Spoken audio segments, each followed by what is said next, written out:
You are listening to Alex Nanlohi Podcast, to know the Lord and to make Him known.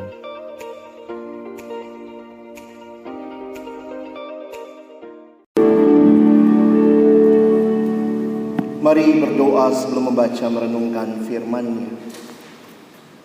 Kami datang dalam ucapan syukur di hadapan-Mu ya Tuhan, terus-menerus menyaksikan karya kasih setia-Mu, yang hari ini secara khusus kami bersyukur merayakan perbuatan kasih Tuhan yang besar bagi hidup Bapak Jonathan Parapak. Terima kasih Tuhan untuk teladan yang Tuhan hadirkan di tengah-tengah kami. Terima kasih karena kami bukan hanya menyaksikan kehidupan manusia, tetapi karya kasih setia-Mu. Kalau sebentar kami akan membaca dan merenungkan firman Tuhan, kami mohon kiranya Tuhan menolong kami. Ketika kami membuka firman-Mu, bukalah juga hati kami. Jadikanlah hati kami seperti tanah yang baik, supaya ketika benih firman-Mu ditaburkan, itu boleh sungguh-sungguh berakar, bertumbuh, dan juga berbuah nyata di dalam kehidupan kami.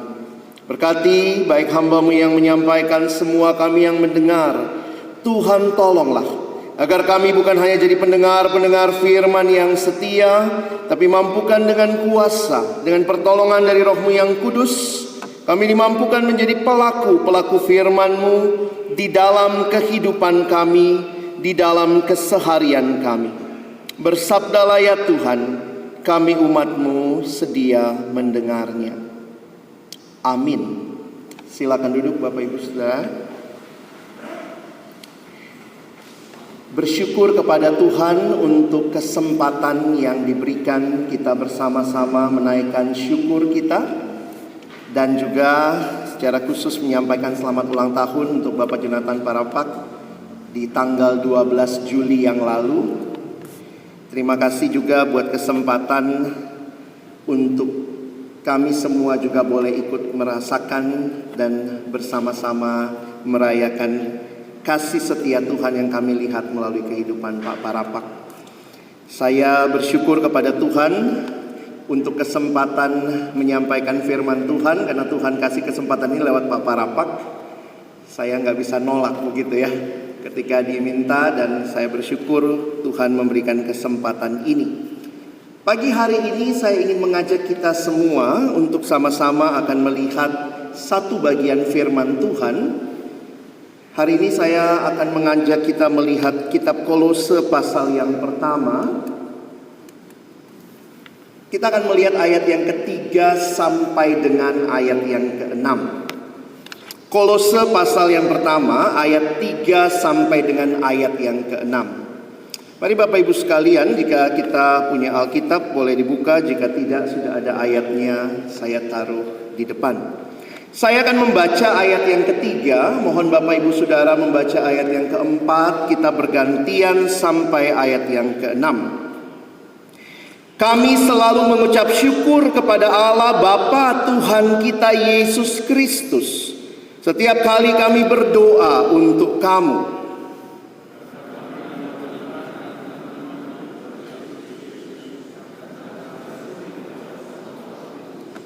Oleh karena pengharapan yang disediakan bagi kamu di sorga, tentang pengharapan itu telah lebih dahulu kamu dengar dalam firman kebenaran, yaitu Injil.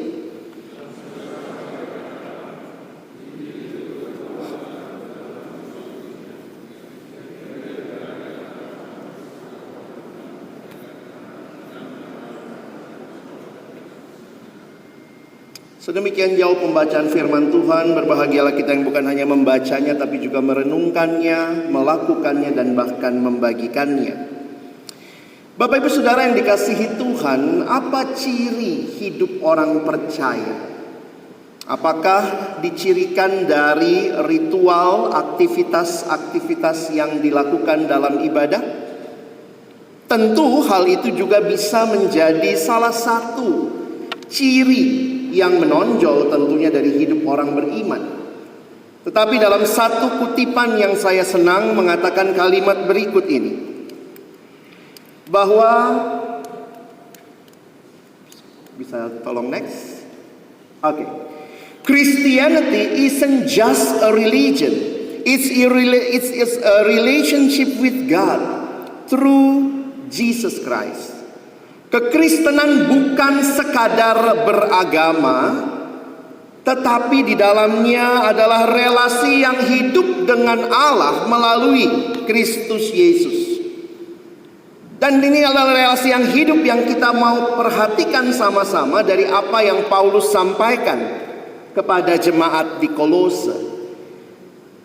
Paulus tidak hanya bicara apa yang mereka lakukan di dalam kehidupan sebagai orang beriman dalam ritual semata. Tetapi kalau kita perhatikan bagaimana Paulus mengenal mereka dan mengenal apa yang mereka alami bersama Kristus. Secara khusus kalau kita memperhatikan, ini surat yang dituliskan kepada jemaat di Kolose.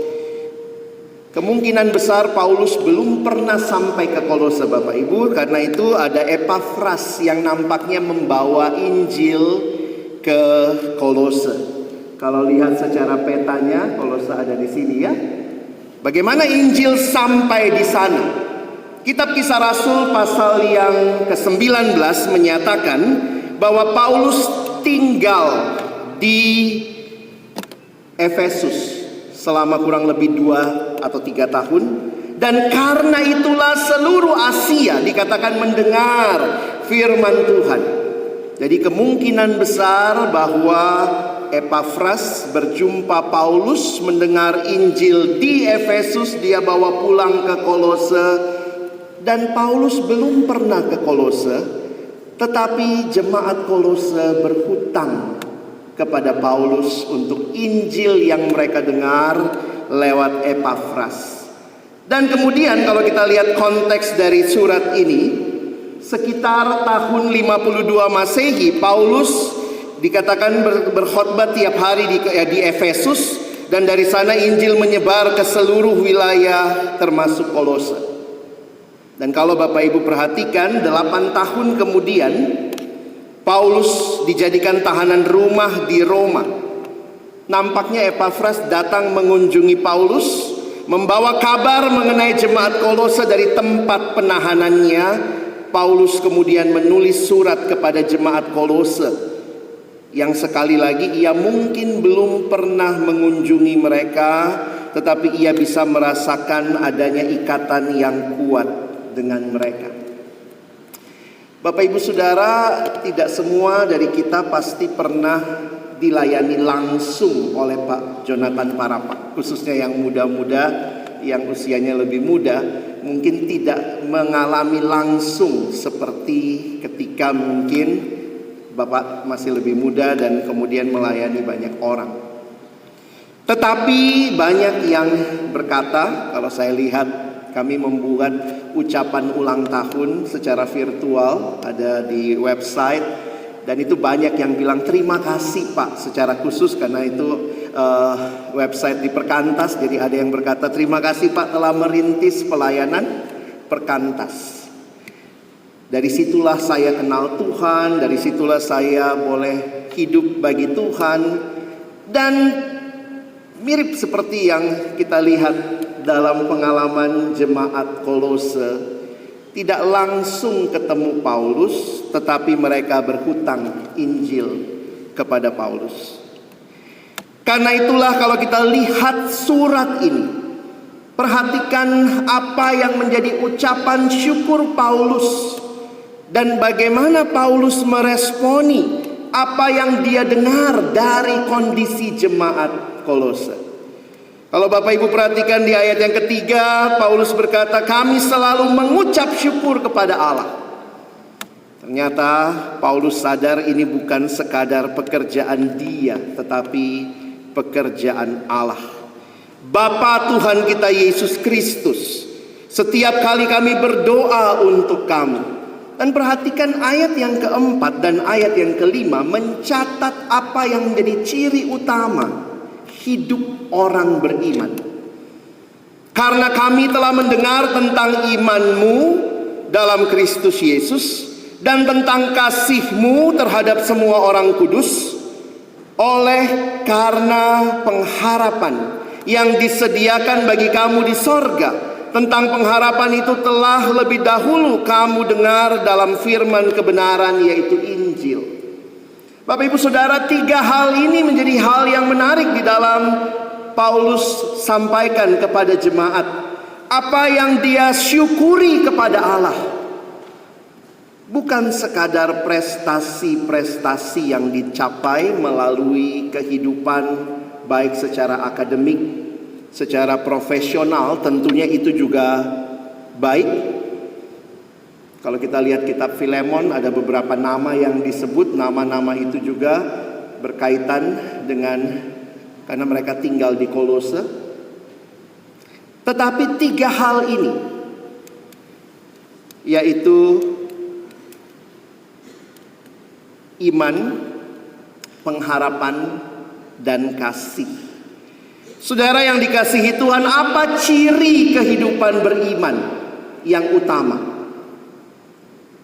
It's not only about the ritual, tetapi kehidupan yang menyaksikan iman, pengharapan, dan kasih. Paulus bersyukur kepada Allah karena firman kebenarannya yang penuh kuasa telah membuahkan 3 hal ini: iman, kasih, dan pengharapan dalam hidup orang Kristen di Kolose. Bahkan di ayat yang ke-6, kalau Bapak Ibu perhatikan, Injil itu berbuah dan berkembang di seluruh dunia. Tetapi bukan hanya itu dimulai dari apa? Demikian juga di antara kamu, sejak waktu kamu mendengarnya dan mengenal kasih karunia Allah dengan sebenarnya. Sekali lagi, buah Injil ini tidak hanya dalam hidup jemaat Kolose, tetapi Injil berbuah, berkembang di seluruh dunia. Kalau kita mau membangun jemaat, kita mau membangun hidup beriman yang berelasi dengan Tuhan, ternyata cirinya adalah ada buah dari Injil itu, dan itu berbuah. Pertama, iman kepada Allah, kasih kepada sesama, dan pengharapan akan janji Allah. Dan saya bersyukur ketika boleh melihat itu dalam kehidupan Pak Jonathan Parapak.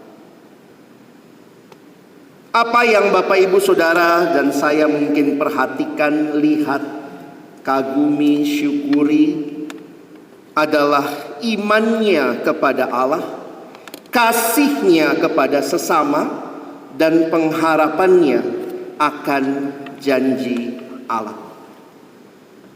Dan terima kasih karena ini telah menjadi warisan yang boleh kita sama-sama lihat dan juga tentunya nikmati. Dan Bapak Ibu Saudara yang dikasihi Tuhan, ini bukan hanya tentunya untuk Pak Jonathan Parapak, ibu, keluarga, tetapi bagi kita semua yang mengalami kuasa Injil yang mengubah hidup, sehingga kita bisa mengerti bahwa kekristenan adalah relasi dengan Kristus yang akan menghasilkan buah yang indah ini. Faith, hope, and love. Ada 2 catatan saya waktu bicara tentang buah ini, ya, buah Injil ini. Ada 2 hal yang saya nikmati. Yang pertama, kalau Bapak Ibu perhatikan, bahwa buah Injil ini, this fruit is outward in outlook. Maksudnya apa? Injil ini berbuah bukan hanya makin ke dalam orangnya makin menjadi orang yang self-centered, tetapi kalau kita perhatikan, faith itu look outward to Christ, love itu look outward to others, dan hope itu it focus on the future. Dan kalau Bapak Ibu perhatikan, bukankah itu juga yang kita saksikan dalam hidup orang-orang yang mengakui mengalami karya Injil mengubah hidupnya. Dia tidak hidup bagi dirinya, tetapi hidup bagi Allah, bagi sesama, dan punya pengharapan yang kuat. Dan terima kasih kami juga melihat itu, paling tidak dalam berbagai kesempatan mengenal dan menyaksikan kehidupan Pak Jonathan Parapak. Outward in outlook. Tentunya Pak Jonathan juga tidak sempurna, ada kadang pasti ada kegagalan atau ada hal-hal yang mungkin juga tidak sempurna dilakukan, tetapi paling tidak dari apa yang kita kenal, kita melihat hal itu. Dan catatan yang kedua tentang buah Injil ini adalah hal berikut. This fruit is supernatural in source. Ini hal yang sangat luar biasa kita lihat. Ada orang yang punya iman kepada Allah, ada orang yang punya kasih yang melimpah kepada sesama. Tapi kalau kita hanya berhenti melihat itu, kita lupa sumbernya siapa? Sumbernya adalah Allah sendiri. Kalau saudara perhatikan sebuah kalimat yang saya tulis di sini, these virtues do not originate in fallen human nature. No, they come from and are empowered by the Spirit of God. Karena itu ingat, di awal tadi, siapa yang kepadanya Paulus menyampaikan ucapan syukur? Aku mengucap syukur kepada Allah. Dari tadi waktu kami juga diskusi lagu, apa ya lagu untuk ulang tahun Pak Parapak, kita bicara kesetiaan Tuhan, kita bicara Allah yang memulai, Allah yang berkarya, dan sekali lagi menggemakan yang selalu Bapak katakan di banyak kesempatan, it's only by His grace. So the glory also must be to God.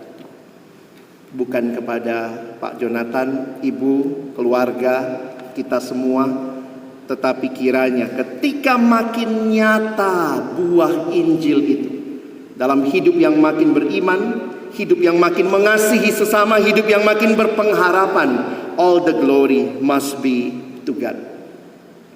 Apa kaitannya iman, kasih, dan pengharapannya? Sebenarnya kalimat dalam Kolose ini menyimpulkan sangat indah. Kita lihat sebentar di dalam ayatnya. Iman dan kasih itu bisa terus dialami karena ada pengharapan, Bapak Ibu ya. Jadi kalau lihat ayatnya, jadi kenapa bisa terus beriman? Karena punya pengharapan. Mengapa bisa terus mengasihi? Karena punya pengharapan. Dan inilah yang luar biasa dalam kekristenan. Pengharapan itu diberikan melalui Kristus yang mati dan bangkit. Christian hope is an assured expectation based on God and His promises. Janji Allah yang memberikan kepada kita keyakinan akan pengharapan ilahi. Itu indahnya hidup Kristen, Bapak Ibu Saudara ya. Jadi kalau kita perhatikan, kita itu hidupnya sekarang, tetapi di dalam terang masa depan. Dan saya pikir itu juga yang kita bisa saksikan ya dalam kehidupan Pak Jonathan maupun juga hidup kita sendiri. Apakah saudara dan saya juga makin berpengharapan yang akhirnya kita makin beriman dan makin mengasihi. Sehingga kesimpulannya apa Bapak Ibu? Kita tentunya mau lebih banyak orang seperti Pak Jonathan Parapak ya. Karena itu saya tuliskan begini Bapak Ibu.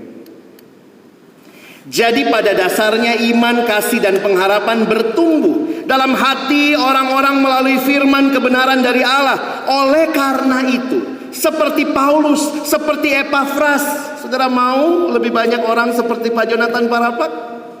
Mari kita terus beritakan Injil, karena itu buah dari Injil. Bapak Ibu rindu gereja kita bertumbuh, beritakan Injil. Bapak Ibu rindu lembaga-lembaga yang kita layani, kita ada di dalamnya terus bertumbuh, beritakan Injil.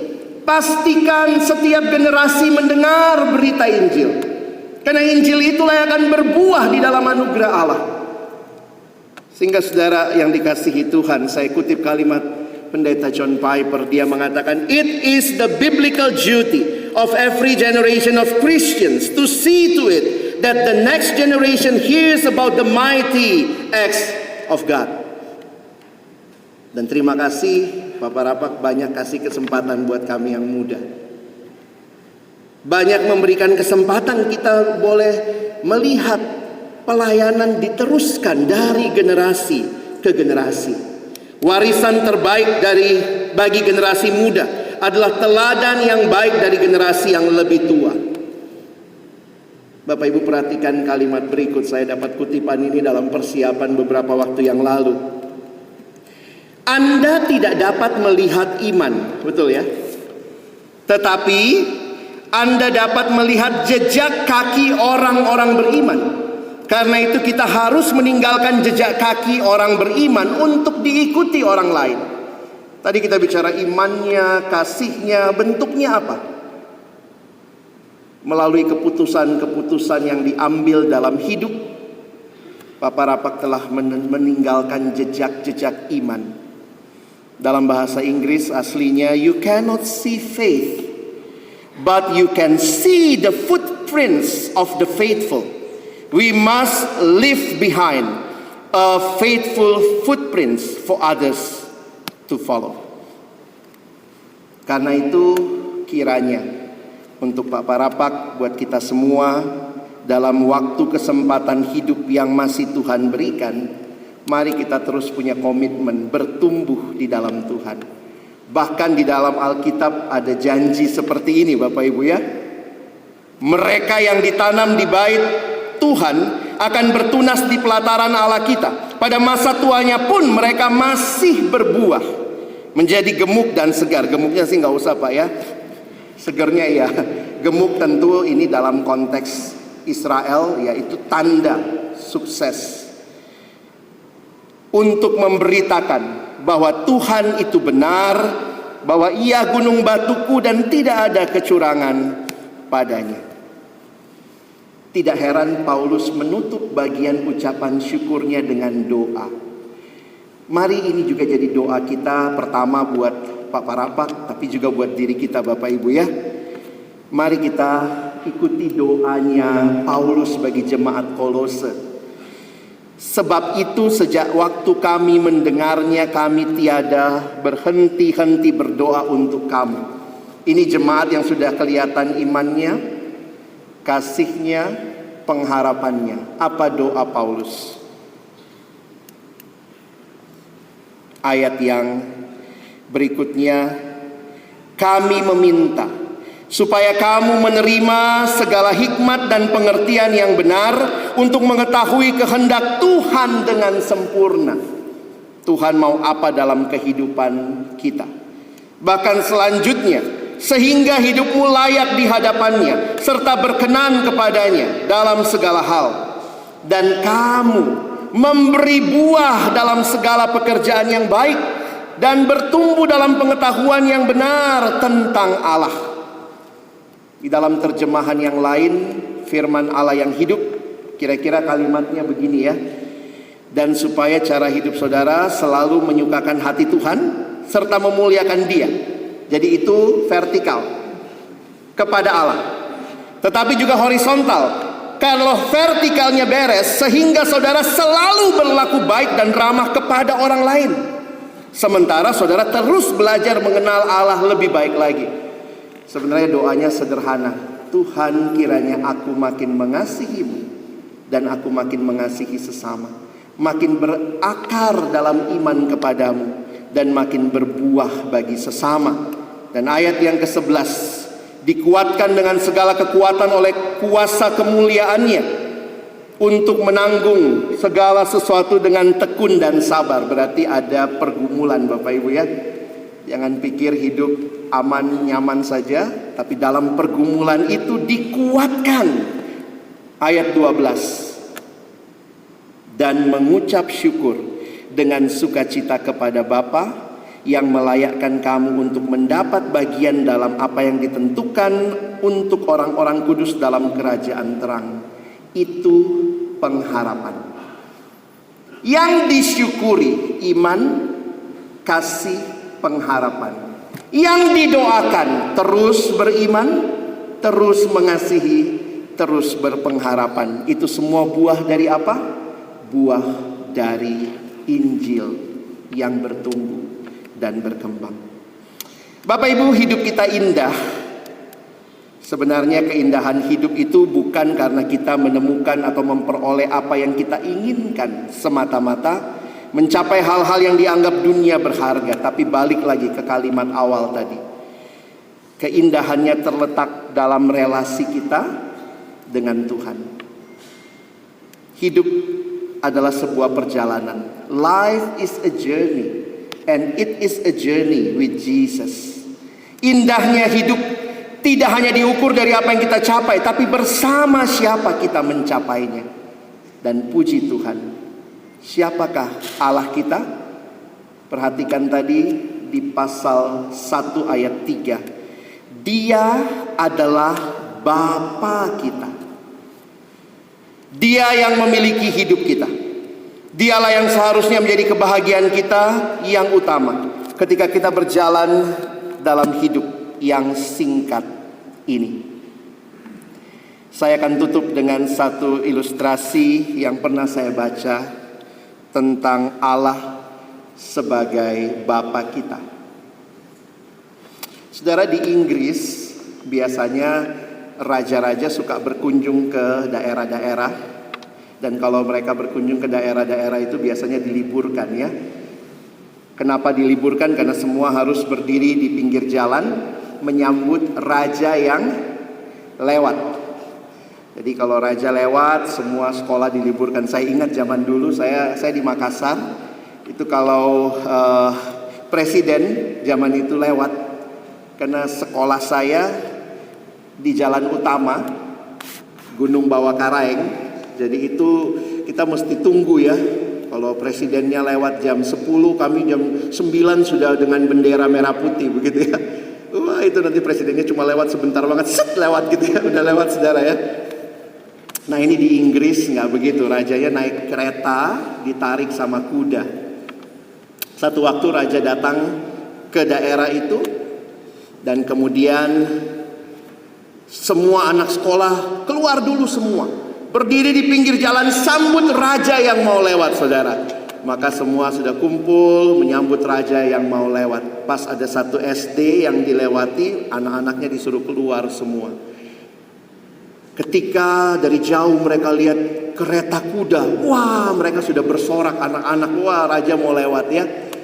Baru lihat kudanya itu ya, belum lihat rajanya. Wah, lihat kudanya udah senang gitu, lihat kusirnya di depan, lihat keretanya dari emas, dan ketika kereta itu lewat, wah mereka kagum semua, bersorak-sorai lihat rajanya lewat.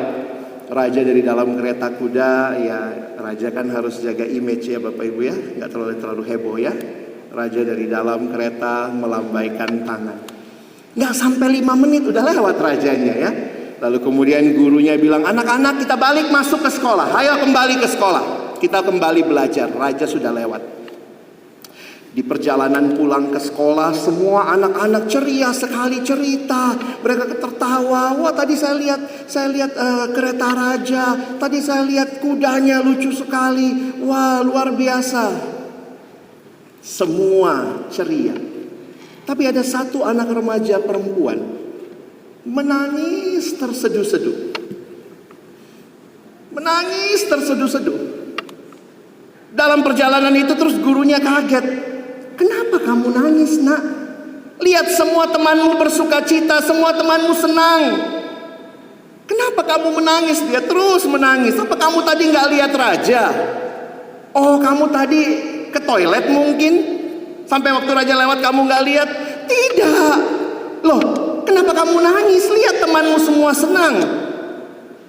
Oh, kamu tadi ketutupan temanmu yang lebih tinggi di depanmu? Tidak. Loh, jadi tadi kamu lihat raja? Iya, tapi kenapa kamu nangis? Kamu lihat raja? Iya, saya lihat raja. Tapi raja nggak lihat saya. Itulah raja dunia. Kita lihat dia, dia tidak lihat kita. Bapak Ibu Saudara, kita tidak punya Tuhan yang seperti itu. Dia bukan hanya Tuhan yang jauh di atas sana. Dia Bapa kita. Dia Raja kita. Yang bukan hanya kita lihat dia, kita sembah dia, tetapi dia lihat hidup kita satu persatu. Mari terus beriman, terus mengasihi, terus berpengharapan. Karena kita punya Bapa yang bukan hanya di atas sana kita lihat, tapi dia lihat hidup kita. Selamat ulang tahun Pak Parapak. Kiranya Bapak terus jadi berkat dan kita semua mengalami buah Injil yang nyata. Amin. Mari berdoa.